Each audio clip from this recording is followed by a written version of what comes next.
చేవెళ్ల నియోజకవర్గ పరిధిలోని మొయినాబాద్ మున్సిపాలిటీ హిమాయత్ నగర్ 4వ వార్డులో కౌన్సిలర్ అభ్యర్థి కంచర్ల భాస్కర్ ఇంటింటి ప్రచారం నిర్వహించారు. ఈ సందర్భంగా వార్డు ప్రజలను నేరుగా కలిసి తమ సమస్యలను తెలుసుకుంటూ పరిష్కారానికి కృషి చేస్తానని హామీ ఇచ్చారు. భాస్కర్ మాట్లాడుతూ హిమాయత్ నగర్లో ఇప్పటివరకు తన సొంత ఖర్చులతో అనేక సేవా కార్యక్రమాలు చేశానని చెప్పారు. గ్రామంలో డ్రైనేజీ సమస్యలు, భద్రత కోసం సీసీ కెమెరాల అవసరం ఉందని తెలిపారు. ఈ సమస్యల పరిష్కారానికి ప్రాధాన్యత ఇస్తానని స్పష్టం చేశారు. అదేవిధంగా ప్రజల స్పందన కూడా బాగుంది. ఎందుకంటే కాంగ్రెస్ పార్టీ చేస్తున్న కార్యక్రమం ప్రజలకు అందుబాటులో ప్రజలకు కావాల్సిన కార్యక్రమాలు, ఎగ్జాంపుల్ ఇప్పుడు గ్యాస్ సిలిండర్ కానీ,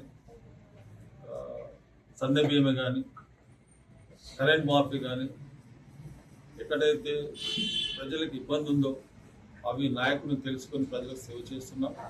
మేము చేయవలసిన కార్యక్రమం అంటే ఈ ఎలక్షన్ తర్వాత మా కాలనీలో చాలా డ్రైనేజ్ ప్రాబ్లం ఉంది, వాటర్ ప్రాబ్లం ఉంది. నేను ప్రజలకు కూడా హామీ ఇచ్చినాను. ఈ డ్రైనేజ్ ప్రాబ్లం పోవాలంటే మన కాంగ్రెస్ పార్టీ ఓటు చేయాలి. ఈ రోడ్డు సీసీ రోడ్డు కావాలంటే కాంగ్రెస్ పార్టీ ఓటు చేయాలి. కారణం కాబట్టి అధికార పార్టీ పనిచేస్తారు. మీ గ్రామంలో చాలా మంది లేక చాలా మంది బాధపడుతారు.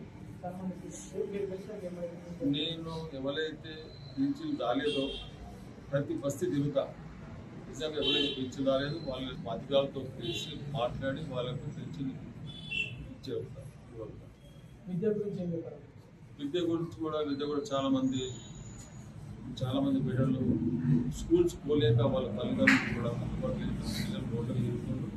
అలాంటప్పుడు వాలంటీర్గా మేము మా యూత్ ఉన్నారు, మా కాంగ్రెస్ యూత్ ఉన్నారు, అంతా కలిసి పిల్లలు కూడా స్కూల్ చేస్తాము. స్కూల్ పిల్లలు కూడా వాళ్ళకి కావాల్సిన బుక్స్ కానీ, బ్యాగ్స్ కానీ అన్ని రకాలుగా అందిస్తాం. వైద్యం గురించి కూడా చాలా మంది కూడా హాస్పిటల్ పోలీ కూడా బాగుపడుతున్నారు. ఎందుకంటే వాళ్ళు పోలిన స్థితిలో ఉన్నారు. అలాంటి వాళ్ళని మేము గుర్తించి కూడా వాళ్ళకు ఆటోక్రియ కానీ వాళ్ళ హాస్పిటల్ పోవడానికి అన్ని రకాలు ఆడుకుంటారు.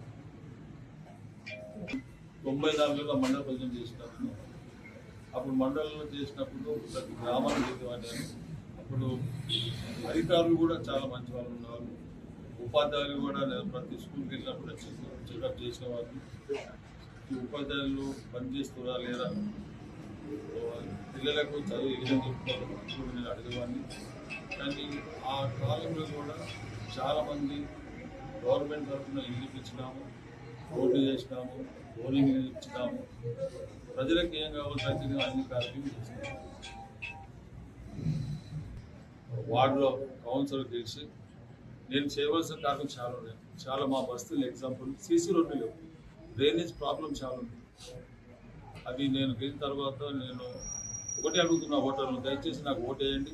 అధికారంలో ఉంది గవర్నమెంట్ కాబట్టి అధికారంతో కానీ నాయకత్వం కలిసి ఈ యొక్క